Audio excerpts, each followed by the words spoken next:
pleased to welcome you to the debate today on the topic that minors should be prohibited from buying and playing violent video games. We're going to start first with a 4-minute speech from the pro side. So whenever you're ready, first pro speaker.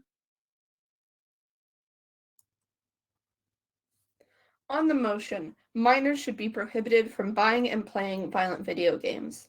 A pretty simple model for this one. Starting, minors are individuals under the age of 18. This is similar to how we restrict the sale of pornographic material in the United States. Second, prohibited. It is a ban on retailers from selling violent video games to people under the age of 18.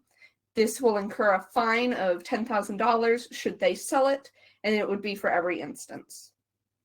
Violent video games are games that involve killing, maiming, dismembering, sexual assault.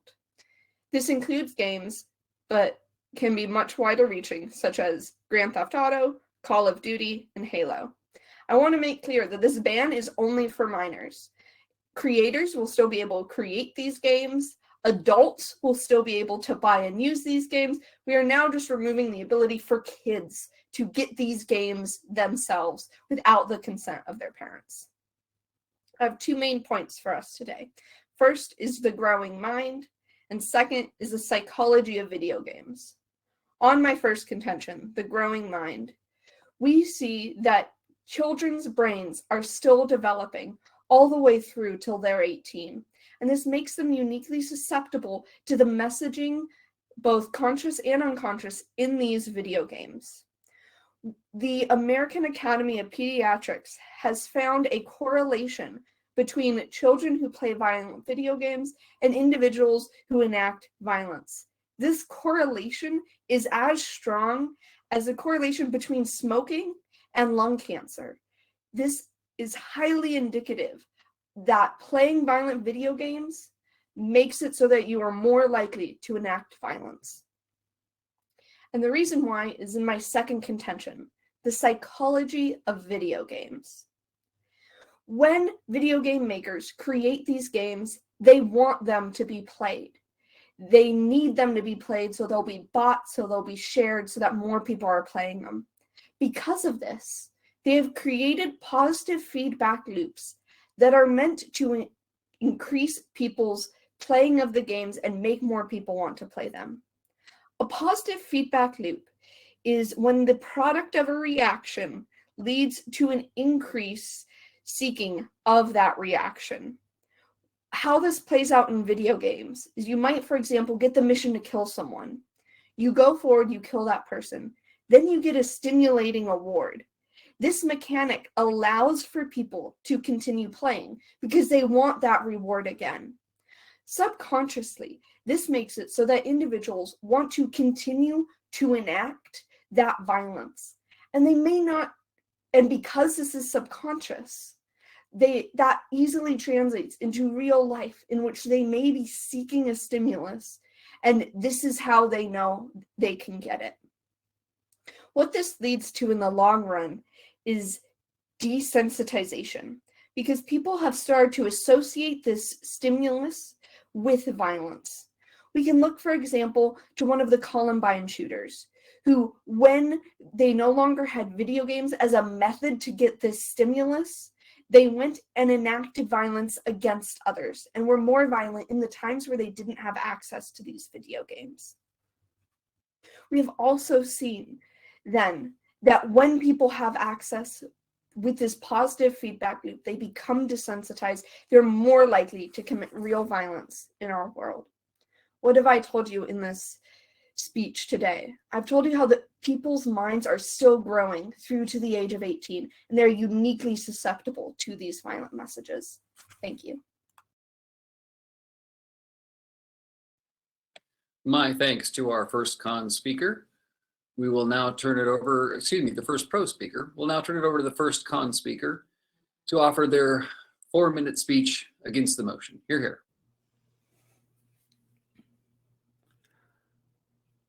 The first proposition speaker tells us that video games cause violence and then says, the ends justify the means, and if something creates negative social outcomes, we ought to ban it. I intend to attack this case across two metrics. First, I intend to deconstruct the link between video games and violence, which we believe on the opposition to be woefully false and unsubstantiated by scientific evidence. Then, I intend to move on to the question of the role of government and paternalism in our society, telling you why, even if negative social outcomes happen, we ought still offer deference to the doctrine of liberty. Okay, beginning with causation. I'm going to offer you two subpoints here. The first, deconstructing the statistical analysis they use. The second, deconstructing their analytics. On the statistical analysis, they tell us about a correlative study. Unfortunately, they offer us no evidence for a causative factor between video games and violence. And we find that there are many exogenous variables which would lead to this correlative relationship, but actually have no relation to video games. For instance, young men. Young men are responsible for almost all violence in every society throughout human history and are also the prime consumers of video games. We find it likely, therefore, that research was just looking at that population group and saying they have more violence, and there's no new information there. Same thing with self-selection bias. We find that violent people probably choose to play violent video games more. And so there's no way we can tell whether it's the video games causing the violence or the person attributing that violence to the video game. At the end of the day, these statistics are meaningless. But then they move on to some base analytics. Ultimately, we find these to be unpersuasive as well. First and foremost, because we understand that violence is innate to humanity and the human experience. People witness violence in society, in their household often.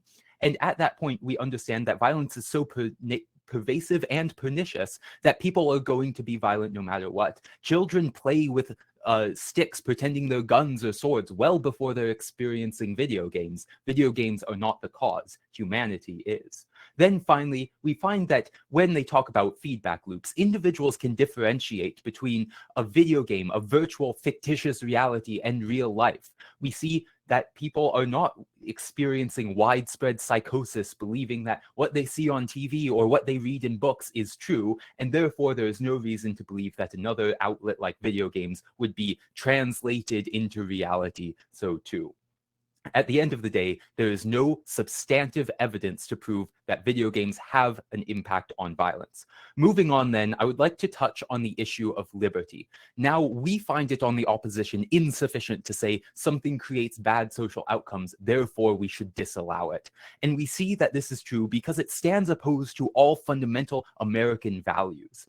I'm going to talk herein of the value of self-expression and how people express themselves through video games. Within the First Amendment, we defend the right to express oneself across any medium, and we do not regulate on the basis of content wherever possible. Even when it comes to minors, this right is still fundamental, especially insofar as minors cannot defend themselves democratically, so we ought to offer deference towards their protection when it comes to their rights.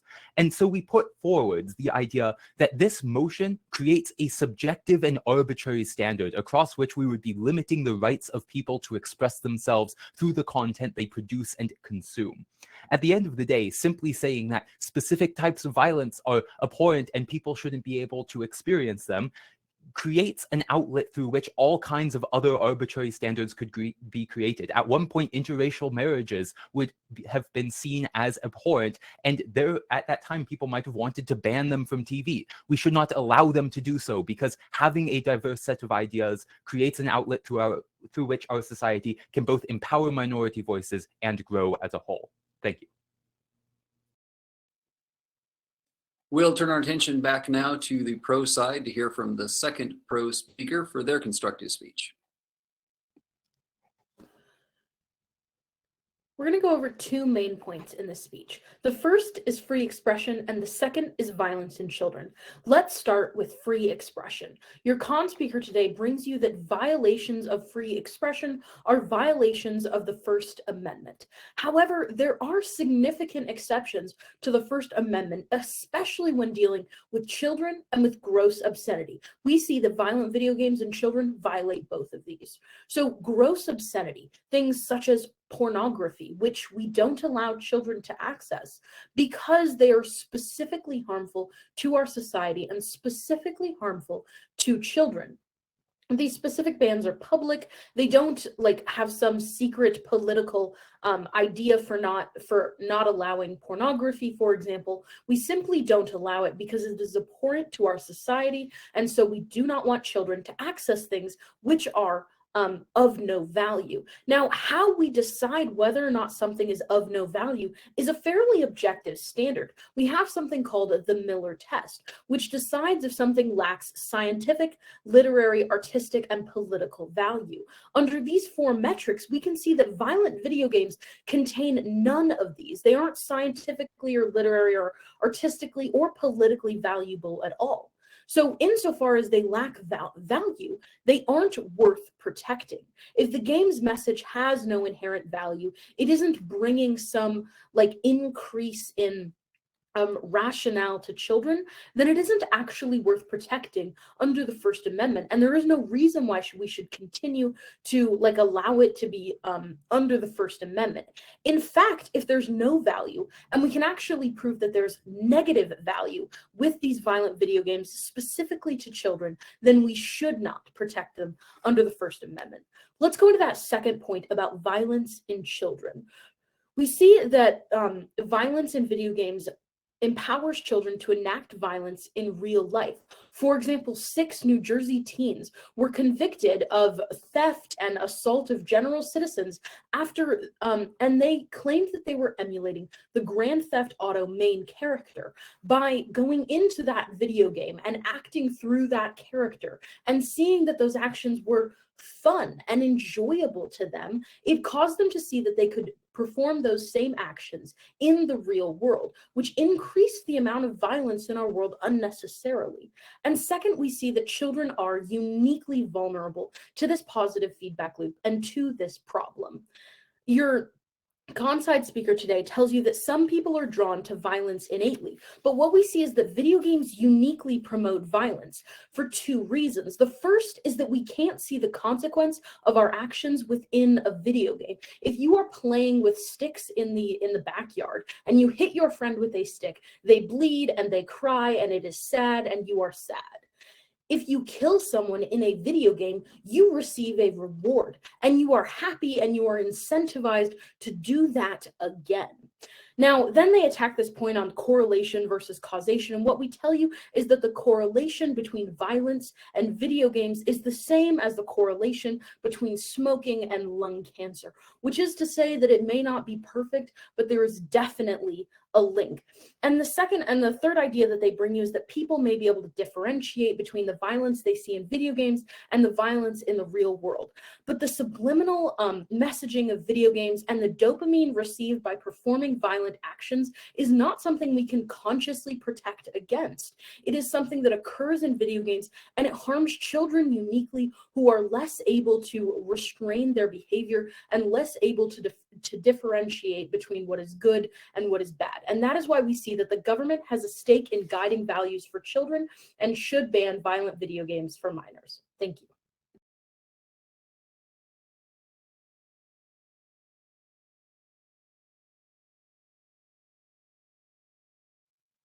All right, we'll now turn our attention back to the con side and allow the con speaker their last 4-minute constructive speech. The problem with proposition speeches today is they shy away from who actually decides what is and isn't inappropriate or appropriate within a society. I think that my partner brings you these points into how we protect our liberties, and even if we show disgust in some mannerisms, that it is still worth it to provide and protect for the civil liberties we have. I'm going to be following the pro side's format, first dealing with the issue of free expression. The first argument they have under this point is that we essentially have exceptions to the First Amendment, the example being pornography. The problem here is that we are using video games as a scapegoat to make that exception. We are not banning literature. We are not banning movies. We are not banning any other form of media that these children would see. Why is it that video games are specifically so important in this regard? They don't provide any evidence to of why it correlates to pornography. The second argument they give us is the idea that the Miller test is a test of value that shows if we should value things within a society. We think that the Miller test is inherently subjective onto who you are in society. Do you have a personal relationship with the story you are viewing? Do you have a personal relationship to the violence you are viewing as a result? We think all these things are inherently subjective and cannot be decided by a government or a simple majority of people. But also, we think it does show political and artistic value. Many of these games, such as Detroit Become Human, are able to place young people in the contents of civil liberties and the violence is needed to sacrifice for those civil liberties we maintain. We think having this as an understandable form and showing what violence has been used for and what it has given us and how society has used it is very important to these students and what context they can learn. The second argumentation we get is this harm sufficient enough to require a ban? The issue with the example of the Grand Theft Auto example is it's just an anecdote, right? Like with the issue of the Slenderman stabbings, we saw no adherence to video games. We still saw a group of children murder another classmate because they wanted to emulate another character. We don't think this is uniquely important. But the other argumentation they give you is that children are vulnerable, and they give us this state example. Two responses to this. Firstly, recognize that violence is innate. My partner already tells you that children will emulate violence no matter what, whether it becomes in video games or other things. They're vulnerable in both worlds. But secondly, recognize that violence as a whole has gone down. Although video games and their violence has gone up, we've seen studies from the FBI and the University of Illinois to suggest that violence among young people has actually gone down. There is no causation in their argumentation to suggest that this is the direct cause of violence in our society. The last argumentation dealing with this is the idea that can kids and adults see the difference when it comes to reality in terms of like violence in video games and their real life? We tell you that yes, they can. Even if you are young, from the ages of 5 to 10, you can discern the difference between a screen and what's happening in real life. But more importantly, we think they can tell the difference in the cases that actually matter.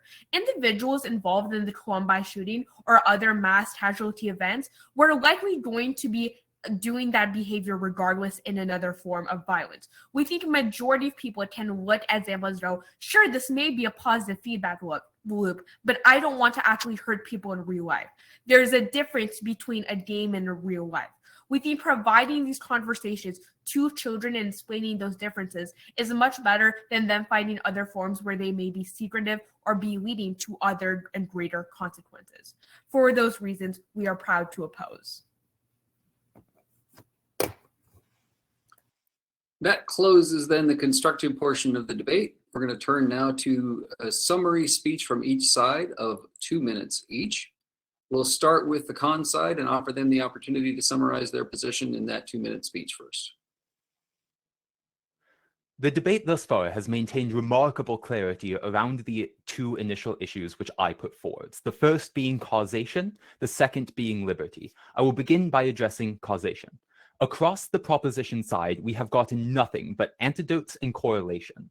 This is not enough to pass scientific muster, and this is certainly not enough to restrict the rights of freedom-loving people. We cannot allow a possible correlation to restrict human rights. At the end of the day, we also see that there are arguments surrounding the uniqueness of video games and the uniqueness of violence being attributed to developing minds is non-existent. Ultimately, we understand that violence is ubiquitous across the human experience, and moreover, the way we engage with violence has also been similar across time. We allow people to simulate violence in play, in Civil War reenactments, in many other ways by experiencing it through reading. We find that video games are in no no way unique. And as my partner put forward, ultimately, this is just a scapegoat created on the basis of it being new and flashy. Ultimately, we find that this will detract from the more inherent issues surrounding the innate violence of humanity and the human experience. Now, finally, I will address liberty. We hear coming out of the second proposition speaker, the Miller test. The final thing I would like to say on this subject is that a game cannot be separated from the violence that game contains. That is, insofar as anything teaches valuable lessons surrounding morality, perhaps choosing not to kill, but having the option to do so, that is valuable. The violence is necessary to make that choice an option, but that choice is also necessary to being able to learn about what it means to be human and getting artistic value out of that game. There's immense artistic value, not only in the game, but in the violence within it. And finally, also realize that to propose this motion would be to legislate morality, an inherently subjective and paternalistic act which has never developed well in human history insofar as it erases minority voices. At the end of the day, you must oppose. Thank you. To close out the debate now, we will open the opportunity for the pro side to summarize their position in their final 2-minute speech. In this speech, I have 2 issue questions for you, Judge. First, do video games cause violent behavior? And second, would a ban violate free expression rights? First, on do video games cause violent behavior? We get this question coming out of the second speaker of why ban video games uniquely when there are so many other mechanisms in which people can experience violence. And the answer here is the positive feedback and the desensitization. As we hear from the pro side second speaker, people are uniquely engaging with these methods and doing these crimes in real life. There is a link between the two. And we get the question coming out of the con side of violence has gone down. But the answer is in some respects. But in the most recent decades, we've seen a wide increase in school shootings, in the mass killings of children. And as we saw with, for example, the shooter in Columbine, they used Dune to create maps of their school to practice. What we see here is video games are incentivizing a different kind of violence. That although violence has gone down, things like first-person shooters make it so that people want to do that in real life through the positive feedback, through subliminal messaging. So on to my second question. Would a ban violate free expression rights? First, we want to acknowledge creators will still be able to create. Expression will still be able to occur, and individuals will still be able to consume that message, except if they are under the age of 18. Just like yelling fire in a crowded building is not a right because individuals will be hurt, access to violent video games is not a right for those under the age of 18 because it causes harms to themselves and to the wider community. Thank you.